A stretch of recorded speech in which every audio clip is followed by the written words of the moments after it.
What's up sa inyo mga tropa, at eto na naman tayo sa ating printing channel mga tropa. Salamat nga pala lalong lalo na sa nagsasubscribe, at road to 10,000 subscribers na tayo. At maraming salamat din sa mga nag-aabil syempre ng templates natin. Alam nyo naman na isa yan sa mga way kung paano natin isusustain yung channel natin. At pasensya na din kayo kung medyo hindi ako nakaka-reply dito sa mga message nyo or comment ninyo sa ating YouTube channel. Sobrang dami na kasi. Hayaan nyo, pipilitin natin na maisa-isa yan at lahat yan sasagutin natin mga tropa. At alam nyo naman na nagre-reply ako sa inyo. Eto na nga, message nyo lang ako sa mga gusto mag-avail ng mga templates natin. At kung gusto nyong magpasalamat din sa akin, i-click nyo na lang din yung subscribe at thanks button dyan kung nais nyo mag-donate. At simulan na nga natin yung content natin para sa ngayong araw na to. Previously nga, 1 month ago, merong nag-comment sa atin dito. Sabi niya, boss, pa-review naman ng Epson M2050. Parang 5290 kasi, mas mura ng kaunti. So, unang-una sa mga makakapanood nito, wala tayong printer na Epson M2050. Pero syempre, yung mga detalye ay libreng-libre mo lang na makakalap dito sa internet. Kaya ako na ang bahala sa inyo mag-research para dito sa printer na to. So, para makita natin, unang-una, ang presyo netong printer na to sa online, eto na yung pinakamurang nakita ko, 12,500.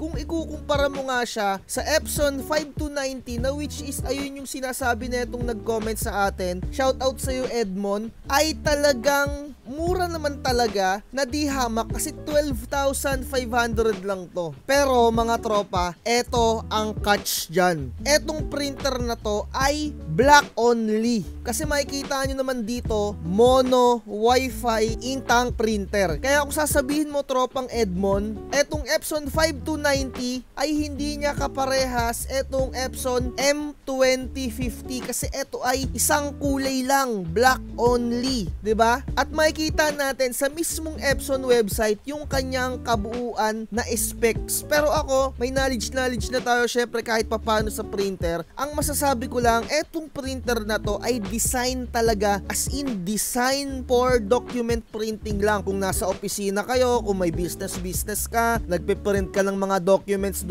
lang, black only. Eto, kahit papano, it works for you etong printer na to, 'di ba? Pero i-check na natin yung kabuuan niya na specs mga tropa. Nandito naman makikita naman natin dito. At etong Epson 2050 ay 3-in-1 printer pa rin siya kahit papano. Meron siyang scan, meron siyang Xerox, pero ayun nga, black only at hanggang A4 yung kayang-kaya niyang i-scan dun sa glass scanner niya mga tropa. At makikita din naman natin dito sa kanyang website kung gaano kalinaw or kung gaano din kabilis yung kanyang speed when it comes to printing na. So makikita natin dito yung maximum resolution niya ay 1200 by 2400 dpi. So malinaw na ba siya? Para sa malinaw, para sa akin kahit papano okay na yan kasi black lang naman yan mga tropa. At eto ay precision core printer head na. Pero kung colored printer to mga tropa, ay syempre kahit papano mababa yung kanyang maximum resolution. Pero itim lang naman ang usapan black print lang, text print, kulay black lang. Medyo ayun yung binawasan ni Epson sa printer na to. Kaya sinasabi ko sa inyo mga tropa, wala naman kasi talagang printer na maibibigay lahat ng needs mo. Merong mga pros and cons yan. Etong printer na to for picture printing, etong printer na to for document printing, etong printer na to sobrang bilis mag-print, 'di ba? May mga ganon. So, ang masasabi ko pa mga tropa, eto yung speed niya, 18 IPM. So kung sa text print lang ay talagang mabilis na to kung ikukumpara mo sa 5290. Pero nga mga tropa, black lang yung ipiprint dito. Black lang talaga. So, etong printer na to ay meron na rin siyang maintenance box. Kasi naaalala ko, etong printer na to, meron siya ring dating model. Sa pagkakaalam ko, nung nagre-research pa ako before, parang mga 2 years ago na ata yun. Basta naaalala ko, etong printer na to, yung model na to ay M2005 lang. Wala pa yung zero niya dito sa pinakadulo. M2005 lang yung dating printer na to. So, syempre, kagaya nga na sinasabi ko sa inyo, as times goes by, yung technology technology, nag-upgrade, or may mga ginagawang additional consumables, etong si Epson printer, na which is dinagdagan nga niya ng maintenance box. Additional consumables din, di ba? Alam niyo naman na siguro kung ano tong maintenance box, na dito napupunta yung mga waste ink, yung mga sobrang ink kapag kayo ay nagpiprint. Kapag kayo ay nagpipintura sa inyong mga pader, merong nalalaglag na pintura dyan, kumbaga eto yung nagsasalo na yon. Once na mapuno etong maintenance box na to, bibili ka na naman ng another or ire-reset mo etong maintenance box na to gamit yung mga resetter at lalabahan mo yung kanyang sponge kung saan yung sponge na yon ay ayun yung humihigop sa mga waste ink, di ba? Alam nyo naman na siguro yun mga tropa, paulit-ulit na tayo. So, saan nga ba maganda tong printer na to mga tropa? For document printing, kung kailangan mo ay black printing lang para sa mga office, ayun talaga yung target neto. 3-in-1 printer pa rin siya. At meron din tong print only mga tropa. Ito naman yung model na Epson M1120. So halos same lang din siya ng specs. Meron din siyang wifi, meron din siyang mga kung anik-anik dyan. At almost same lang din netong specs netong 1120 at etong 2050 na printer. Yun nga lang, etong 1120 ay wala siyang mga scanner. Print only. Same din sila na precision core na yung kanilang printer head. At when it comes to speed, halos same lang din talaga sila netong printer na 2050 mga tropa. 'Di ba? Kung medyo mas nagtitipid kayo, kung hindi nyo kailangan ng scanner at kailangan nyo ng black lang na print, edi eto na yung bilhin mo kasi mas mura tong Epson 1120. Parang around 7,500 or 7,300 mo lang siya mabibili. Pero when it comes to speed, medyo mabagal siya ng konti. 15 IPM yung ordinary na print niya, 'di ba? Medyo mabilis lang ng 3 IPM etong 2050. Same din sila na wala silang duplex printing mga tropa. Pero ang kinagandahan lang neto ni Epson 1120, wala siyang maintenance box. Hindi kagaya netong Epson 2050 na merong maintenance box. So meaning, etong 1120 na to, pwede mo siyang gamitan lang ng Epson Resetter Adjustment Program para ma-reset. Hindi ka nabibili ng mismong hardware mga tropa. Software lang, mare-reset mo na siya, 'di ba? At tignan din natin yung kanyang maximum resolution when it comes dun sa pinaka-output niya. Malabo siya ng kokonte, 1440 by 720 dpi, 'di ba? Medyo mas malinaw ng kahit papano mo etong 2050 kasi nakikita naman natin dito sa kanyang specs dito sa kanyang website, 1200 by 2400. So ano nga ba tong mga DPI? Etong DPI, the higher the value netong mga DPI ng mga printer nyo,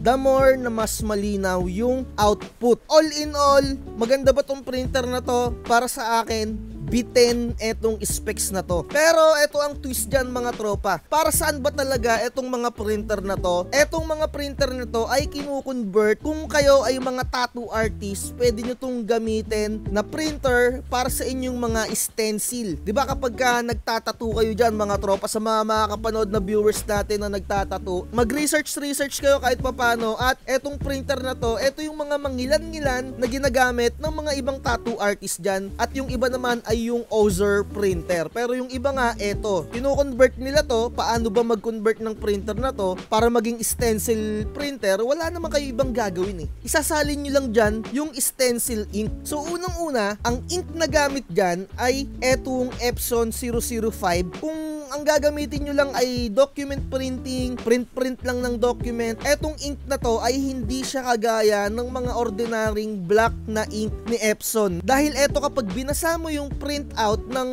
mga papel mo dyan, yung mga print niya doon, hindi kumakalat. Etong ink na to, diba? Research nyo lang dyan, mga sample output ng 005. Okay naman at nakita ko nung binasa, yung output ng print ay hindi kumakalat. Pero, ayun nga yung sinabi ko, kung mga tattoo artist ka, hindi mo to gagamitin. So, yung iba, itinatapon na lang yung laman neto, tapos isinasalin yung stencil printer ink. Kasi napakadaming mga ink talaga dito mga tropa, 'di ba? Alam naman natin natin yung mga dye ink na which is for document printing, yung mga pigment ink na mas maganda sa mga sticker printing, at mga sublimation for mugs printing, at yung mga eco solvent na ink for tarpaulin printing naman. At eto naman yung stencil ink mga tropa. So medyo may kamahalan siya mga tropa, syempre for mga tattoo artists, ganyan talaga yung mga ginagamit nila. At kung sinasabi nyo na hindi talaga pwedeng i-convert etong Epson 1120 na to for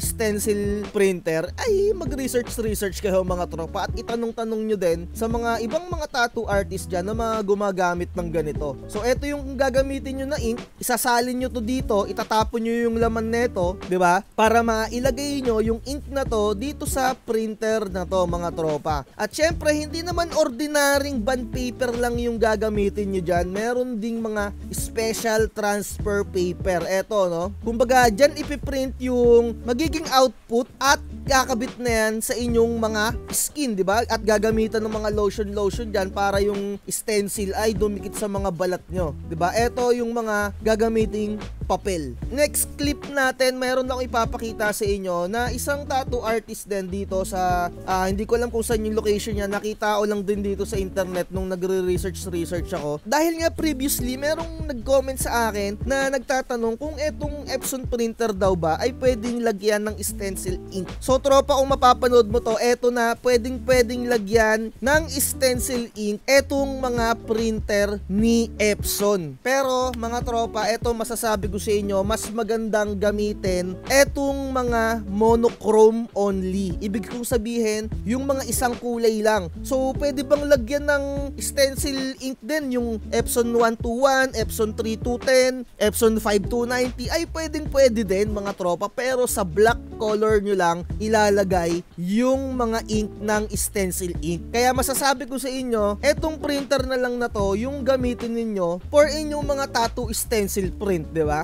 Para hindi masayang yung iba pang kulay, kasi eto solong-solo lang. Pero etong Epson 2050, hindi ko sa inyo may sasuggest to for stencil printing kasi sayang yung kanyang capabilities nung kanyang scanner. Kung gagamitin nyo pang tattoo print stencil, eto na lang yung solo print lang, di ba? Eto, makikita natin dito, medyo i-forward lang natin. Dito ang gamit nga niya etong Epson 1120. Ayan, nagpiprint na, di ba? At tip ko sa inyo mga tropa, dahil medyo may kababaan nga lang yung kanyang printout resolution, kumbaga yung pinaka-output niya, lagi nyo siyang i-high settings kung gagamitin nyo to into stencil printing. Kasi the more na mas high yung setup nyo doon, the more na mas dark yung magiging output niya. Ayan, di ba? Oh, 'di ba ginamit niya for stencil printing? So paano nga ba yung setup nung ihahay yung inyong mga printout? Kapag kayo ay nagpe-print mga tropa, kung into Photoshop kayo, may mga settings doon, taasan niyo yung contrast para mas matingkad or mas maitim yung magiging output. At kapag magpe-print na kayo, Control P at meron diyang lalabas na high settings. Yang ganyan. Hanapin niyo yung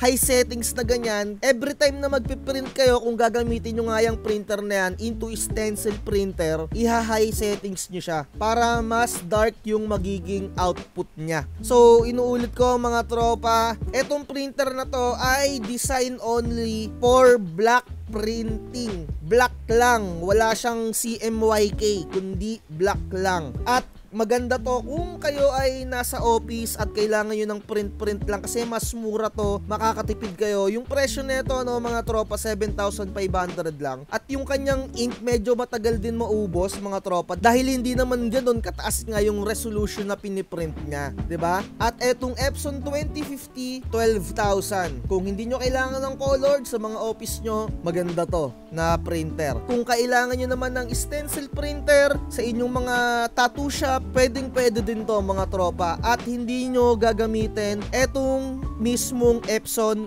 ink. Tapon nyo yung laman nyan, isalin nyo dyan yung bibilihin ninyo na stencil printer ink. Sana nagigets nyo mga tropa. So eto mga binabanggit ko sa inyo, no, na-research ko lang din to dito somewhere in the internet at mga pinagtanong-tanungan ko ng mga tropa ko dyan na mga tattoo artists. Ang sinasabi nila na ginagamit nila yung Ozor printer na nagkakahalaga na check ko almost 6,000 5,500, mga ganon, 6,000. Yung mga printer na Ozer, gagamit sila doon ng carbon para bumakat yung stencil, di ba mga tropa? So dito, mismong papel na lang yung isasalang mo. So kung tatanungin nyo ako kung ano yung maganda, kung etong printer na to or yung Ozer printer, itanong nyo na lang sa mga tropa nyo na mga tattoo artist kung ano yung mas convenient na gamitin, di ba? Pero base sa mga nare-research ko dyan, okay din daw yung Ozer printer, and then okay din naman etong Epson 1120. So nasa sa inyo na lang kung ano siguro yung gagamitin ninyo, kung kayo ay mga tattoo artist, di ba? Kung saan kayo mas komportable na gamitin. Eto kasi yung pang tattoo printer, Ozer tattoo printer. Thermal printer lang siya at ginagamitan ng carbon.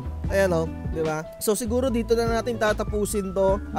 Siguro naman nabigyan ko kayo ng kahit pa paanong mga detalye para makapili ng gagamitin yung printer kung kayo ay mga tattoo artist at kung kayo ay mga may office dyan at kailangan nyo ng printer na black only. Kasi usually sa mga office, ang ginagamit din nila yung mga LX310 yung mga dot matrix na printer. At yung mga dot matrix na printer, ginagamit din yon ng mga mangilan-ngilan na tattoo artist. So ayun, yung mga binanggit ko na product dito, ilalagay ko sa description yung mga link neto kung gusto nyong bumili ng mga product na to. Like, share, and subscribe. At inuulit ko, huwag magpapauto. Bye-bye! Bakit ang gahaman mo? Gusto mo sa'yo lahat na nakikita. Napakadorobo mo. Sa lahat ng kwento ikaw ang bida.